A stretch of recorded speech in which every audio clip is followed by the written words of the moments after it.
मैं आपको सुनाने जा रहा हूँ गौतम बुद्ध की कहानी सद्विचार। बात आज से करीब 2500 साल पहले की है। ये वो वक्त था जब वर्षावास खत्म हो रहा था और भिक्षु धम्म प्रचार के इरादे से संघ में एकत्रित हो रहे थे। वन विहार में स्वयं भगवान बुद्ध विराजमान थे। चारों तरफ हरियाली, चटक रंगों के जंगली पुष्प और ऊंचे ऊंचे साल के वृक्ष। शांति इतनी कि सभी होकर के जैसे कोई ना हो। भिक्षुओं में गजब का उत्साह था। कुछ भिक्षु भगवान बुद्ध के समीप जाकर के मौन धारण किए हुए बैठे थे और बहुत से भिक्षु विनम्रता पूर्वक अलग अलग राज्यों में अलग अलग दिशाओं में धर्म प्रचार की अनुमति मांग रहे थे और भगवान बुद्ध उनकी प्रार्थनाओं को सहर्ष स्वीकार भी कर रहे थे। अब तो एक सिलसिला सा आरंभ हो गया था।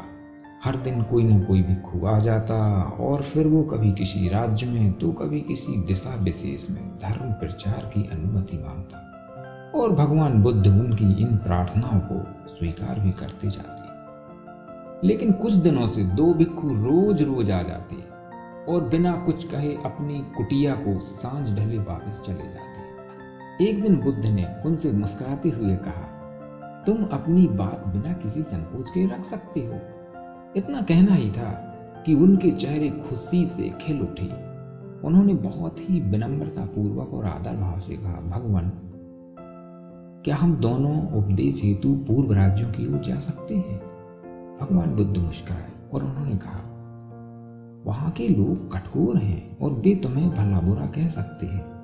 भिक्षुओं ने कहा, भगवान, भला बुरा ही तो कहेंगे, गालियां तो नहीं देंगे। और भगवान ने फिर से कहा, उनमें कुछ असभ्य भी होंगे जो तुम्हें गालियां भी दे सकते हैं। तब भिक्षुओं ने कहा, भगवान, वे गालियां ही तो देंगे, डंडे से तो नहीं पीटेंगे।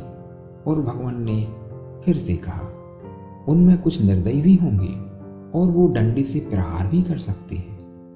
तब भिक्षुओं ने कहा, भगवान, वे लोग फिर भी भले ही होंगे, कम से कम पीटेंगे ही, जान तो नहीं लेंगे।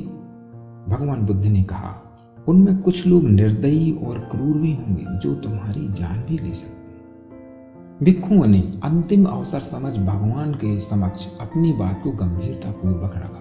भगवान, वे लोग फिर भी भले ही होंगे जिनके कारण हम इस नाशवान शरीर और दुखमय जीवन से मुक्त होंगे। तब भगवान बुद्ध ने प्रसन्नता पूर्वक एक गंभीर बात कही, जो व्यक्ति अपने कार्य को दृढ़ संकल्प पूर्वक और सद्भावना से करता है वह इस जगत में हमेशा चंद्रमा की तरह प्रकाशवान रहता है। भगवान बुद्ध ने सहर्ष ही उन्हें पूर्व में जाने की अनुमति दी और फिर वो भिक्षु पूर्व राज्यों की ओर खुशी खुशी चले गए।